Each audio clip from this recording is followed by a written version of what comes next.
નમસ્કાર દર્શક મિત્રો, એચડી ન્યૂઝમાં આપનું હાર્દિક સ્વાગત છે। હું છું આપણી સાથે આરડી વાઘેલા। જોઈએ આજના મુખ્ય સમાચાર। ભરૂચના હાંસોટ ખાતે ભાજપની કાર્યશાળા યોજાઈ, જેમાં મોદી સરકારના 12 વર્ષ પૂર્ણ થવા પર યોજાનાર વિવિધ કાર્યક્રમોની ચર્ચા વિચારણા કરવામાં આવી હતી। ભરૂચના હાંસોટ એપીએમસી ખાતે ભારતીય જનતા પાર્ટી દ્વારા કાર્યશાળાનું આયોજન કરવામાં આવ્યું હતું। આ કાર્યક્રમમાં રાજ્યના જળસંપત્તિ મંત્રી ઈશ્વરસિંહ પટેલ ખાસ ઉપસ્થિત રહ્યા હતા। કાર્યશાળામાં મોદી સરકારના 12 વર્ષ પૂર્ણ થયાના અવસરે તારીખ 5 જૂનથી 21 જૂન દરમિયાન યોજાનારા વિવિધ કાર્યક્રમોની માહિતી કાર્યકરોને આપવામાં આવી હતી।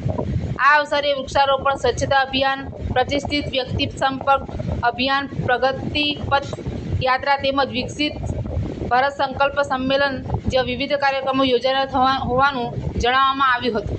મંત્રીએ તમામ કાર્યક્રમોનું આયોજન ઇંધણ બચાવો અભિયાનને ધ્યાનમાં રાખીને કરવાનો અનુરોધ કર્યો હતો। સાથે જ પર્યાવરણની જાળવણી અને જનજાગૃતિ માટે વધુમાં વધુ લોકો સુધી પહોંચાડવા માટે ભાર મૂકવામાં આવ્યો હતો। સદર કાર્યક્રમમાં ભાજપના આગેવાન જગદીશ શાહ, હાંસોટ તાલુકાના ભાજપ પ્રમુખ અનંત પટેલ, તાલુકા પંચાયતના પ્રમુખ વિશાલ પટેલ સહિતના આગેવાનો અને ભાજપના સભ્યો ઉપસ્થિત રહ્યા હતા। એચડી ન્યૂઝ સાથે રિપોર્ટ જયેશ પ્રજાપતિ, અંકલેશ્વર।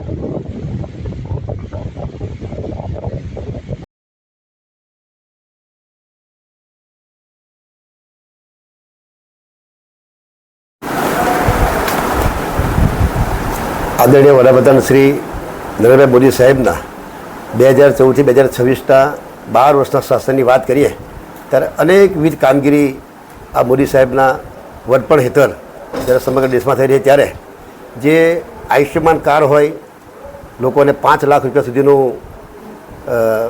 આરોગ્ય માટે એમને મદદરૂપ થવા માટેની આ યોજના છે। એમાં ગુજરાતની અંદર 10 લાખ રૂપિયા સુધીનું વીમા કવચ એમને મળી રહ્યું છે આરોગ્ય માટે।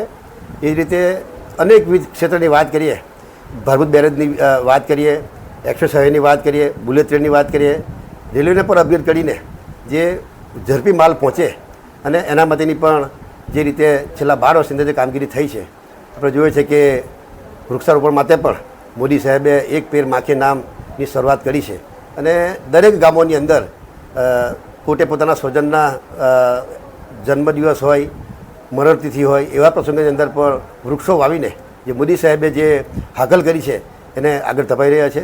ત્યારે જે રીતે સમગ્ર ગુજરાતની વાત કરીએ, ગુજરાતની અંદર પણ અનેકવિધ ક્ષેત્રે જે વિકાસ થઈ રહ્યો છે, અવિરતપણે થઈ રહ્યો છે। આવા દિવસોની અંદર પણ જે કાર્યક્રમો થકી જ્યાં જ્યાં પણ જરૂરિયાત છે એવા જગ્યાએ જે લોકોને યોજનાનો લાભ મળતા નથી એવા લોકોની પાસે કાર્યકર્તાઓ જઈને એ લોકોને યોજનાનો લાભો અપાવવા માટે પણ ભરેના પંચના કાર્યક્રમો સક્રિય। ત્યારે આજે અહીંયા મોદી સાહેબના 12 વર્ષના શાસનમાં આજે અહીંયા જ્યારે કાર્યશાળા રાખવામાં આવી ત્યારે તમામ કાર્યકર્તાઓ તાલુકાના હાજર રહીને માર્ગદર્શન સૌએ લીધું છે અને આવા દિવસોમાં જે કાર્યક્રમો છે કાર્યક્રમો જે તે વિસ્તારમાં જઈને કાર્યક્રમો કરવાના છે।